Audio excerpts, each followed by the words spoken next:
Good morning students. आज हम संघीय कार्यपालिका की नई वीडियो लेकर आ रहे हैं, जिसमें आपात उद्घोषणा के प्रवर्तन के समय संसद को किस सूची के विषयों पर कानून बनाने की शक्ति प्राप्त हो जाती है। राज्य सूची के विषयों पर किसी राज्य में राष्ट्रीय शासन लागू करने की अधिकतम अवधि कितने वर्ष है? 3 वर्ष।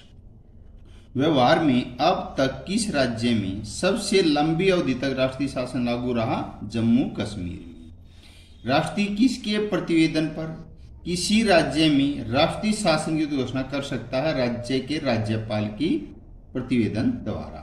अनुच्छेद 356 के अधीन जारी की गई उद्घोषणा का संसद द्वारा कितनी अवधि में अनुमोदन आवश्यक है? 2 माह में। अनुच्छेद 356 के अंतर्गत की गई घोषणा को निम्नलिखित में कौन से परिणाम होंगे? राष्ट्रपति घोषित कर सकता है कि किसी राज्य की विधायिक शक्ति का प्रयोग केंद्रीय संसद करेगी। उच्च न्यायालय की शक्ति को छोड़कर अन्य समस्त शक्ति अपने हाथ में ले सकता है। राष्ट्रपति किसी भी राज्याधिकारी की कार्यकारिणी शक्तियों को स्थगित कर सकता है। मंत्रिपरिषद अपने कार्यों व कार्यालय के कार्यों व कार्यकाल के लिए सामूहिक रूप से निम्नलिखित में किसके प्रति उत्तरदायी होता है? लोकसभा के प्रति उत्तरदायी होता है। राष्ट्रपति नीलम संजीवा रेड्डी ने किस प्रधानमंत्री की सलाह पर सन 1979 में लोकसभा भंग की थी? श्री चरण सिंह के कहने पर। भारत का वास्तविक शासक कौन होता है? प्रधानमंत्री होता है। नाम मात्र का राष्ट्रपति होता है। भारत की मंत्रिपरिषद निम्नलिखित में से कौन सा कार्य नहीं करती? बिलों को स्वीकृति देने ये मंत्रिपरिषद नहीं करती।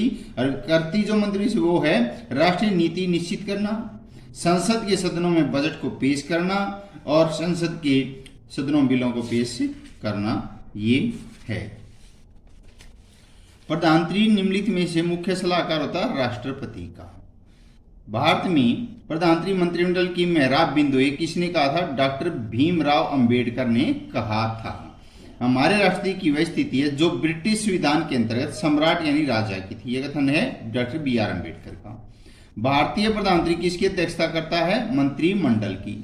मंत्रिमंडल उत्तरदायी है, संसद के प्रति उत्तरदायी है। प्रशासन के लिए जिम्मेदार क्या है? प्रधानमंत्री। प्रधानमंत्री को विश्वास प्राप्त होना चाहिए लोकसभा में। मंत्रिपरिषद की व्यवस्था किस अनुच्छेद में की गई? अनुच्छेद 74 में की गई है। मंत्रियों के लिए किसी एक सदन का सदस्य होना अनिवार्य है। उपयुक्त में कोई भी हो, लोकसभा हो चाहे राज्यसभा हो, किसी का भी सदस्य हो सकता है। भारत में केंद्रीय मंत्रिपरिषद उत्तरदायी है। सामूहिक रूप से लोकसभा तथा व्यक्तिगत रूप से प्रधानमंत्री के प्रति उत्तरदायी है। भारतीय परिस्थितियों में उप प्रधानमंत्री का प्रतियोगी यानी कि सहयोगी रहा है। कार्यशैली प्रधानमंत्री व्यवस्था की भूमिका वाली थी राजीव गांधी की। भारतीय संविधान ने भारत में संस्थात्मक सरकार की स्थापना की। मंत्रिपरिषद उत्तरदायी होती है लोकसभा के प्रति। नेहरू के निधन पर किसने प्रधानमंत्री पद ग्रहण किया था? गुलजारीलाल नंदा ने। मंत्रिपरिषद द्वारा राष्ट्रपति को दी जाने वाली किसकी सलाह का प्रश्न है? किसी न्यायालय में जांच पड़ताल का विषय नहीं होगा। संघीय मंत्रिपरिषद की सदस्य संख्या लोकसभा के कुल सदस्यों के 15% से अधिक नहीं होगी। यह प्रावधान किस संवैधानिक संशोधन में किया गया था? 91वें संशोधन द्वारा। संघीय मंत्रिपरिषद की कार्य प्रणाली का प्रमुख सिद्धांत निम्न में से है: सामूहिक उत्तरदायित्व, गोपनीयता में। स्वतंत्र भारत के प्रथम प्रधानमंत्री कौन थे? पंडित जवाहरलाल नेहरू थे। भारतीय राष्ट्रपति की वैधानिक या विधायी शक्तियों का वर्णन कीजिए। भारत का राष्ट्रपति यद्यपि संसद के किसी सदन का सदस्य नहीं होता हो, परंतु इसका एक अभिन्न अंग है। राष्ट्रपति की विधायी शक्तियां हैं जो संसद का अधिवेशन बुलाना यानी कि इमरजेंसी कोई बैठक राष्ट्रपति बुला सकता है। सत्रासन करना। भले ही भारत का राष्ट्रपति संसद का सदस्य नहीं है, लेकिन वह इसका एक आवश्यक अंग है। संविधान के अनुच्छेद 58(1)(2) के अंतर्गत वह संसद को आमंत्रित स्थगित करता है।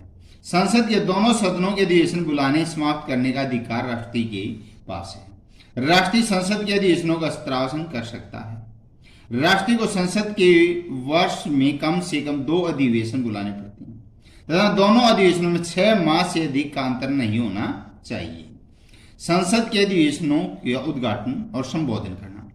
लोकसभा के आम चुनाव के पश्चात राष्ट्रीय संसद के दोनों सदनों इकट्ठे अधिवेशन में अपना भाषण देता है, जिसमें सरकार की नीतियों पर प्रकाश डालता है, सरकार के वैधानिक कार्यक्रम प्रस्तुत करता है। इसके अलावा प्रत्येक वर्ष के प्रथम अधिवेशन में अपना भाषण देता है। लोकसभा में एंग्लो इंडियन को मनोनीत करते हैं, जो 2 सदस्य राष्ट्रीय 2 सदस्य भेजता है, वो एंग्लो इंडियन समुदाय के हैं। अगर लोकसभा में एंग्लो इंडियन जाति के सदस्यों को पर्याप्त स्थान प्राप्त न हो तो ऐसी स्थिति राष्ट्रीय 2 एंग्लो इंडियन जाति के प्रतिनिधियों की नियुक्ति लोकसभा में कर सकता है। राज्यसभा के लिए 12 सदस्यों को मनोनीत करता है। भारत ये एंग्लो इंडियन जो है विदेशी जो यहाँ पर आकर रह रहे हैं स्थायी रूप से, और विन में से 2 एंग्लो इंडियन जाति की होती, उनमें से ही राष्ट्रपति 2 भेजता है। राज्यसभा में कोई भी राजनीतिज्ञ हो सकता है। भारत में राष्ट्रीय 12 व्यक्ति जिनमें कला का कोई ज्ञान, साहित्य, लेखन आदमी, विज्ञान टेक्नोलॉजी का या सामाजिक सेवा, कोई भी खेल प्रतिनिधि, या उन्हें राज्यसभा में मनोनीत चुन सकता है। ऐसा राष्ट्रीय प्रधान की सलाह से करता है। संसद के नाम संदेश भेजना है। भारत का राष्ट्रीय संसद के किसी भी सदन को अपना संदेश भेज सकता है, जिस पर संसद का विचार विमर्श करना पड़ता है। वह अपने संदेश में सरकार की आवश्यकताओं का उल्लेख करता है। संसद में कोई विशेष काम लाने का आवश्यक करता है। संसद का आवश्यक ही राष्ट्रीय के संदेश पर विचार विमर्श करना पड़ता है, लेकिन उस विचार को मानना न मानना संसद की अपनी इच्छा पर ही निर्भर करता है। अध्यादेश जारी करना। हम जब हमारे देश में संसद का अधिवेशन संसद की तरह न चल रहा हो और कोई विशेष राष्ट्र हित के लिए अत्यधिक आवश्यक कोई बात हो जाए तो संसद का अधिवेशन शीघ्र न बुलाया जा सकता हो, तो ऐसी स्थिति में संविधान के अनुच्छेद 123(1) के अनुसार भारत का राष्ट्रीय अध्यादेश इमरजेंसी बैठक बुला सकता, जारी कर सकता है। यह अध्यादेश भी एक कानून की तरह है, लेकिन इसकी स्वीकृति संसद का अधिवेशन शुरू होने से 6 सप्ताह के अंदर अवश्य प्राप्त करनी चाहिए। अगर संसद स्वीकृति प्रदान कर दे तो अध्यादेश कानून बन जाता है, अन्यथा रद्द हो जाता है। संसद के 2 अधिवेशनों के बीच का समय 6 महीने से अधिक का नहीं हो सकता, इसलिए अध्यादेश 7 महीने से अधिक समय तक लागू नहीं रह सकता। राष्ट्रीय स्वयं अपने अध्यादेश को किसी समय भी वापस ले सकता है। संसद द्वारा पास किए गए बिलों की स्वीकृति यानी मंजूरी दिलाना। सभी बिलों के पास होने के पश्चात उन पर राष्ट्रपति की स्वीकृति लेना यानी कि राष्ट्रपति की मंजूरी लेना बहुत ही जरूरी है। यदि वह किसी बिल को स्वीकृति न दे तो उस बिल को संसद के पास पुनः विचार के लिए भेज सकता, संशोधन करने के लिए।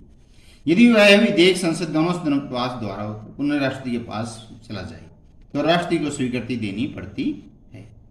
लोकसभा को भंग करने की शक्ति है राष्ट्रपति की। भारत का राष्ट्रपति जब चाहे संसद के निचले सदन यानी लोकसभा को भंग कर सकता है, लेकिन वास्तव में वह इस शक्ति का प्रयोग प्रधानमंत्री की सलाह से ही करता है। उदाहरण के लिए सन 1970 में राष्ट्रपति वी गिरी ने श्रीमती इंदिरा गांधी की सलाह पर लोकसभा में भंग किया था। 18 जनवरी 1970 को राष्ट्रपति फखरुद्दीन अली अहमद ने श्रीमती इंदिरा गांधी की सलाह पर लोकसभा में भंग किया था। 22 अगस्त 1979 को राष्ट्रपति नीलम संजय रेड्डी ने चौधरी चरण सिंह की सलाह पर लोकसभा में भंग किया था। इसी प्रकार 6 फरवरी 2004 को लोकसभा कार्यकाल के 6 माह पूर्व पहले प्रधानमंत्री अटल बिहारी वाजपेयी द्वारा दिए गए परामर्श सलाह मशवरे राष्ट्रपति डॉक्टर APJ अब्दुल पाक के जन्मदिन अब्दुल कलाम ने 13वीं लोकसभा में भंग कर दिया था। आप घर पर रहें, सुरक्षित रहें। धन्यवाद।